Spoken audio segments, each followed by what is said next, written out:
All video clips contained on Football Talk with Coach Chip are meant for analysis, criticism, comment, teaching, and research by football coaches. We believe this falls under the fair use doctrine of the Copyright Act, Section 107.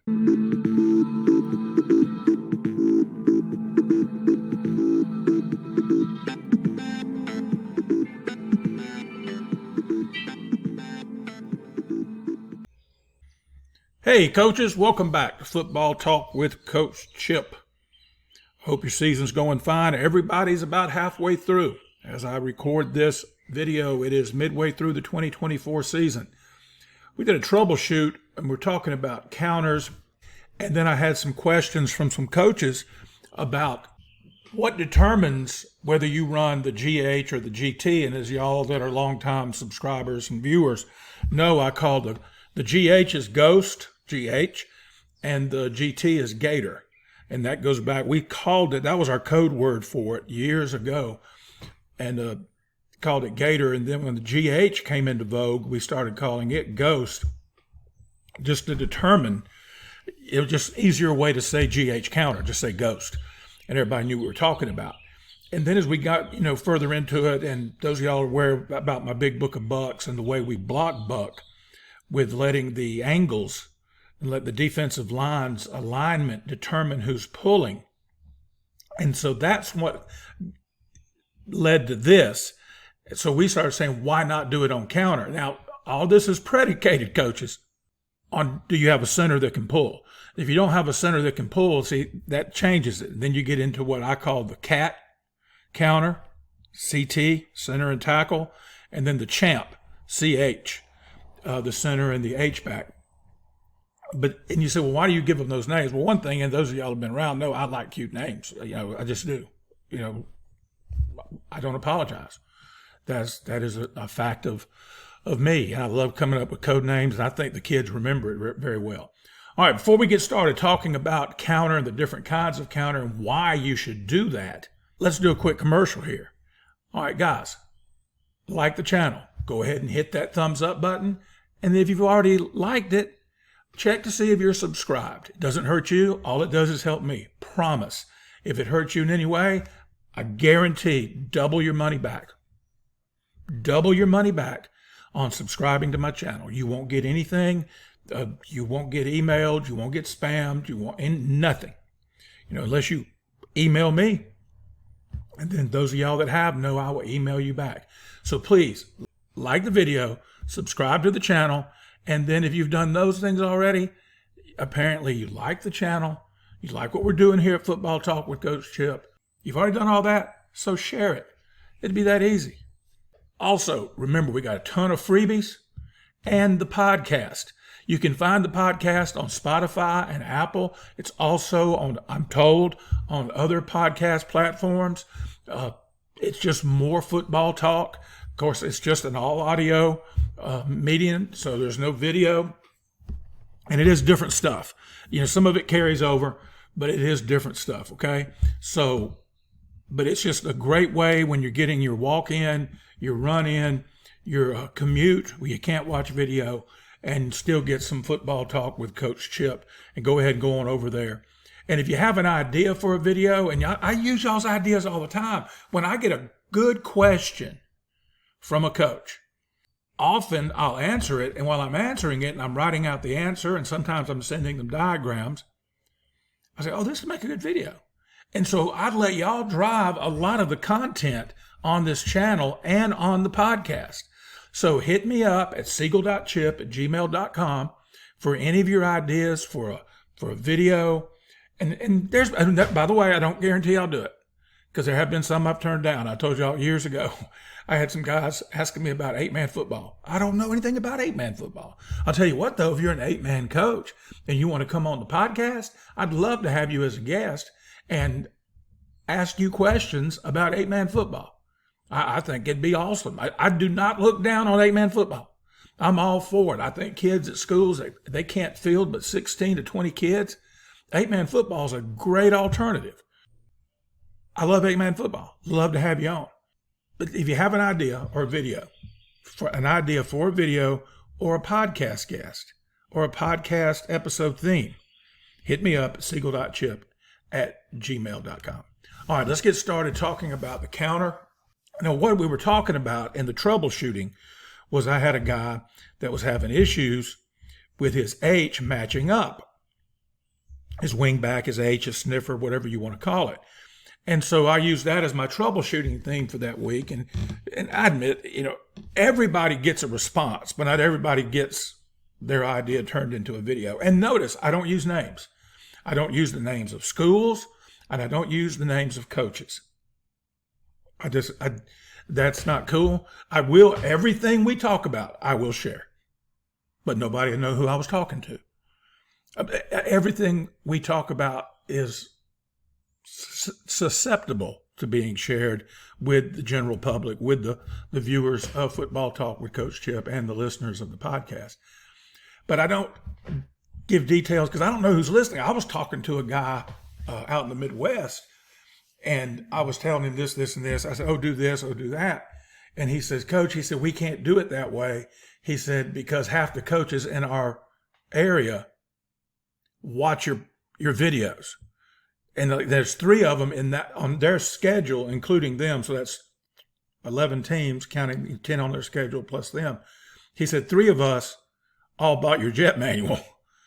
He said, so we're not sneaking up on many people because everybody out here is aware. And I said, oh, wow. Well, that sucks for you, but it's great for me. So I'm talking to this guy, and then another guy hits me up when he sees the last video, the troubleshooting video on using your H in different ways and tagging your power and your counter to get the favorable matchups. Because the whole principle of it was we were trying to keep the H from blocking a down lineman, which is what they do on power. Now, I know if you got a big bruiser there, we talked about that, that's fine, go for it. I'm not going to rehash that video. But it was that video that led to this video because I had another coach hit me up and he goes, Coach, he said, I understand the difference between your counters, but how do you determine which one you're going to run? I said, that is a great question. And I am a DA that I have never explained it. And if I did, it's been so long ago, I forgot. Of course, I can't remember what I had for breakfast and it's only 10 o'clock in the morning right now. But then again, that was 5 hours ago. So when you're retired, you get up early. Sorry. Well, how we determine it is based on the defense. So in some ways, we're being reactive to it. But the reason why is, if you go back, if you bought the Big Book of Bucks, I talk about angles. And you saw that on the title card too. I've jokingly said for years, there's not an accident that angles and angels are spelled with the same letters. Just flip a couple of them. Because I believe, just like angels are from God. God gives you angles, and you've got to take those angles. And you say, well, doesn't the defensive coordinator give them to you by how they align? No, because the angles are always there. But how they align determines the ones you'll use. They can't take away the angles is what I'm saying. They just take away angles and open up other angles. And you'll see that, I hope, in this video. So it's the DL in many, and I'm not worried about linebackers. And we're going to block them, but I'm not worried about their alignment. As long as they're back at linebacker depth, they don't come into the equation on determining this. All right, so the first one, let's look at the counter versus an odd front. Again, you block it the same versus a 3-3 as a 3-4, 5-2, 5-3. You just have to account for that stacked backer. You'll wind up the backside stacked backer won't get blocked. Okay, you got to take care of him with some kind of slant to keep him from getting nosy. And if he wants to get nosy, you got to be willing to throw that backside slant. So, and notice all of them are drawn up with jet motion, and you don't have to use jet motion. If you have an issue every time you run jet motion that this guy's bumping in the box and you don't want to throw that backside access slant that they're giving you for whatever reason, then you leave this joker out here and let him do a bubble, and that'll keep that guy from falling in right here. You just lose your jet fake right here, if you follow me. That's why I did it with jet. You don't have to do it with jet. And y'all know I love jet, and that's what they were already in my playbook, my computer playbook, and I just took it and copied and pasted it and made some tweaks to it to make this presentation. But I call this the ghost counter, and what predicates it? Okay, if you run the Gator, which is GT, and you pull this tackle right here, If this D end, let's say he's in a 4, is pinching, that is a hellacious cutoff block by your H.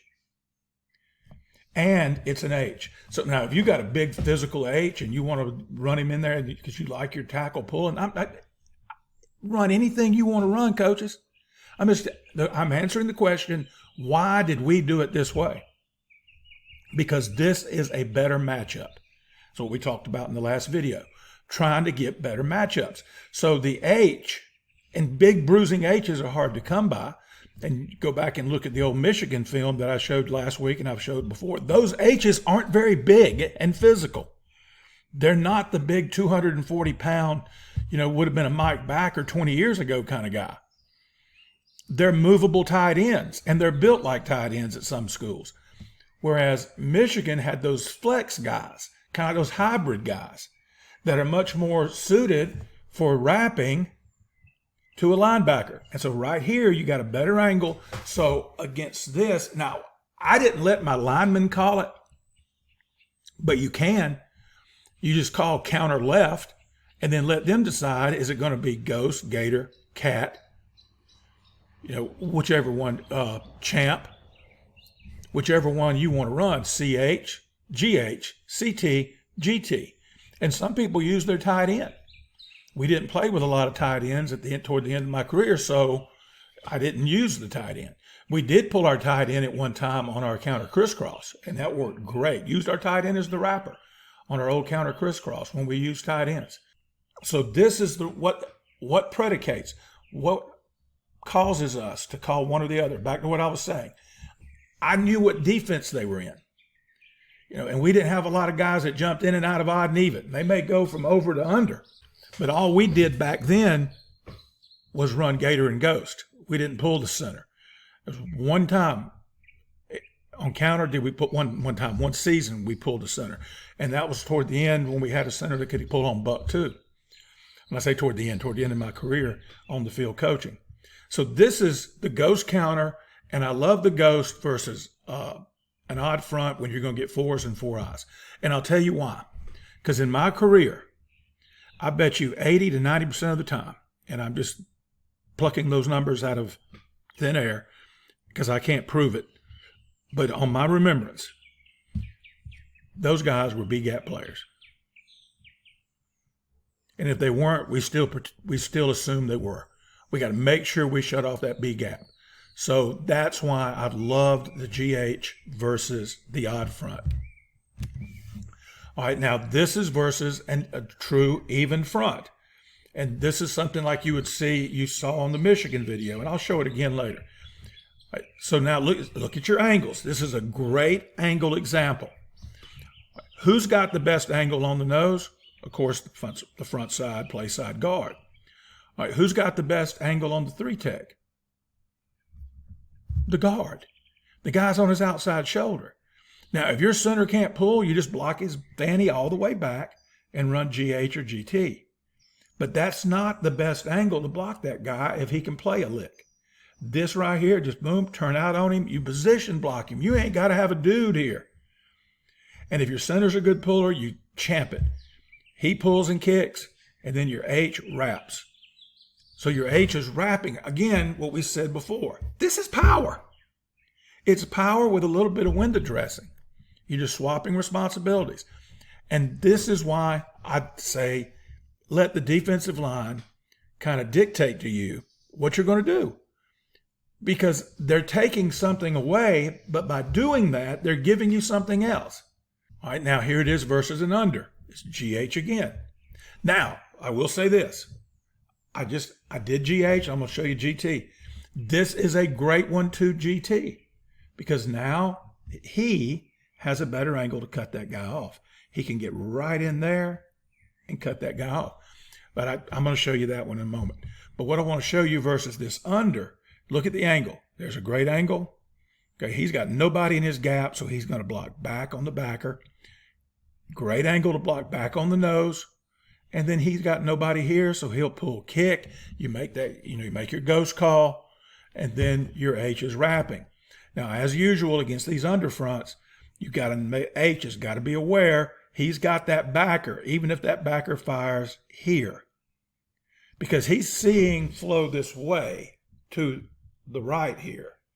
So he may try to run through. So this guy can't just run down parallel to the line of scrimmage looking for his down block to wrap.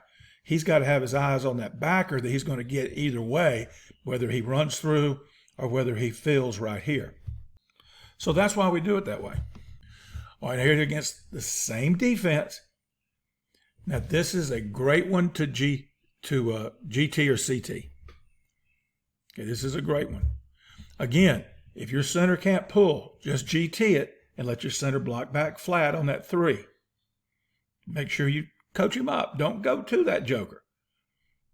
You go to where he's going to be. He's going to come right here.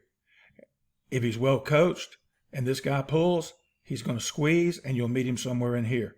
But don't go to him or he'll come around that block and make the play. You got to go to where he's going to be. It's like shooting dove. You got to lead him. Or some of y'all may shoot ducks, go duck hunting. You don't shoot at the duck. You shoot where the duck's going to be. But this is a great example of what I was talking about a while ago, about the angles. Now the H has got a decent angle to cut off the end, and you can pull your tackle. And then there's a whole other thing I hadn't mentioned. What if your tackles just aren't good pullers, or one of them is? You may want a GT with one tackle and GH on the other side, simply because that tackle's not a good puller. He's really good at blocking out or blocking down. He's really good at base blocking. Well, then let him just base block the end every damn time. That's all you got to do. And then let that H be your puller. And so let's just say your right tackle is not a good puller. Just let him turn out on that end all day long for the whole season. Let this guy pull. So those are the reasons why you run the different counters. It's angles, it's ability, okay? But the whole purpose of it is to get some type of leverage. All right, here's this traditional GT. This is the gator. And notice, and this is versus an under. So you got the GT coming right back over here, the guard and the tackle. Again, your H has got a decent angle to get in there and dig that joker out. Again, your wrapper has to know, I've got that backer. And if that backer tries to run through, I break off my pull and I get him right here. Now, if you got a really good tackle down blocking, he's washing that guy all the way down, you won't have that problem. And he'll come right over here. But these guys, the wrappers, especially against underfronts, or especially when they're wrapping to an open A gap, which could be an odd front. If they are wrapping to an open A gap, they've got to be aware of run-throughs in that A gap and know they're responsible for that guy running through. Everybody cool on that? But this is why we do it this way. And you can make this simpler, like we talked about when we've talked buck before. It's been in the big book of bucks. It's all in there. If your center can't pull, that's fine. Just got to block back with him all the time. Guys, I've survived many a season with the center who couldn't block a lick, but he could snap it on the money, and we designed everything he blocked back on. And on buck, if he had an A-gap defender to the play side, he had help. I've been there. I understand. If your center can't pull, that's fine. Just let him block back no matter what the front is. It's easy. But still, I think you need to be looking at Ghost and Gator simply because against the odd fronts. If on your schedule you've got odd front teams, you better have GH counter in, because that backside D end, if he's in a 4, he can slant in that B gap and keep on coming. He's in a 4 high, he may be slanting to the center's heels. The guard's heels. And that's a tough block for the H. So let the tackle do it and GH it. And that's why we do it the way we do it, and continue that way. All video clips contained on Football Talk with Coach Chip are meant for analysis, criticism, comment, teaching, and research by football coaches. We believe this falls under the fair use doctrine of the Copyright Act, Section 107. All right, let's look at some video. Now, this is a GH counter, and it's versus a tight front. It is a 5-2 with 2 4 eyes. You got a 0. This guy here's head up like a 6. And so they're going to GH it, because if they pull this tackle to wrap, that means him or him have to cut this dude off. This dude's already in a 4-eye, y'all. He's already said, I am a B-gap player, y'all. If he could not project that anymore unless he wore a sign that said, I am a B-gap player. Especially in high school and sub-varsity football, if that guy's it right there, he's a B-gap player. I'm telling you. So that's going to be a tough block for this kid here. So what are they going to do? They're going to let him take him. And they're going to wrap him. And they're going to, I believe they kicked the guard. I think, let's look. I can't even remember my own videos. Yeah, they pulled a guard. Yeah, they combo double teamed the nose with the play side guard. See right there, good. Coming up, end up with 2 on that guy. That's good. See, that safety fits up in there, but he fits up outside. That's why it's really important. Watch. This is ultra important. Some of y'all may not think this matters, because sometimes you have no choice because of the way they fit it. But this guy, the wrappers need to be aiming for inside shoulder. Wrappers need to be aiming for inside shoulder. Watch. Right there. Good deal. That's a good job. And look, that dude's not very big, and that's why you do it.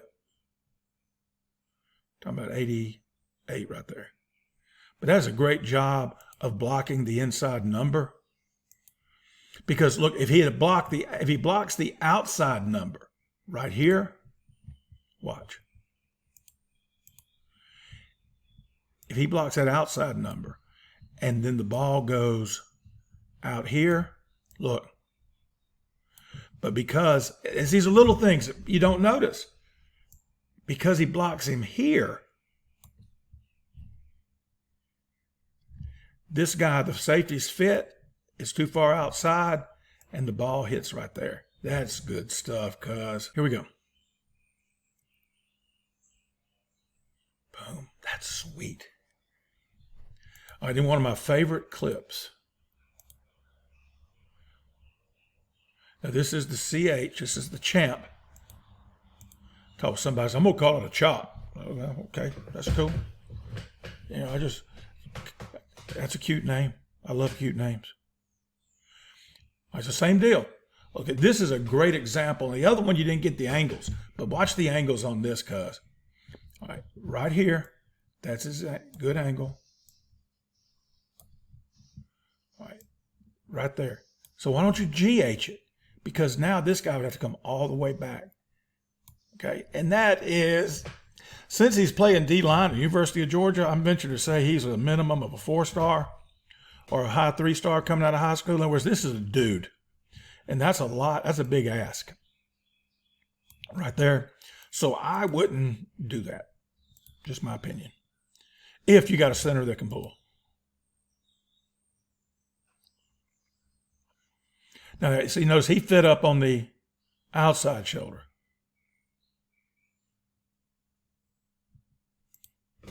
Now, I don't know if that was the way he was coached to do it.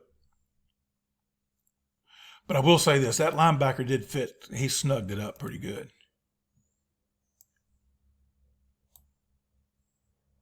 Yeah, he needs to be tighter to the down block right there. But if he was, then that backside backer would have made the play. So, but he didn't know that. Okay, coaches, that's it for this episode of Football Talk with Coach Chip. Don't forget the Jet manual's out there. It's got good stuff in it. If you run Jet and you want to run Jet better, or you want to do some different things off of it, different plays, different passes, maybe a few different options of blocking it, this is a good purchase for you. The OL manual for gap scheme blocking, always a winner if you're a gap scheme team. This is from what they call it, from soup to nuts. Okay? From the top to the bottom, we cover it all. And how you can install it, how you can teach it, how you can rep it, how you can drill it. different drills. This is a great resource for any gap scheme team. Hit me up today at siegel.chip@gmail.com. All right, got the freebie. If you want to look at the scouting and prepping for your next opponent. It's a great article. Tells you how to do it, how to assign your coaches so everything is covered and it doesn't take any extra work. As a matter of fact, take some work off of you and the coordinators to give your position coaches some responsibility. Also, we got the practice schedule. You can plug in your own stuff. It's a Microsoft Excel file that you can plug your own stuff into. And then, of course, the call sheet. It's 2 pages front and back, and it's also an Excel spreadsheet that you can fit your stuff in, but it can be a template for you. But it also comes with a 2-point conversion chart, when to go for it, when to kick it, and also a chart that tells you when you can start taking a knee that's on the back side along with your scripts. So that's good stuff too. Hey, if you want to support Football Talk with Coach Chip, go to buymeacoffee.com/Coach Chip, buymeacoffee.com. This is a list of our freebies. Pause it, look at it, see anything on there you like, and as soon as I see it, I hit you up. I wake up in the morning, first thing I do, the second thing I do is check my email, and then right then I start, sending stuff out. Until next time, y'all be elite.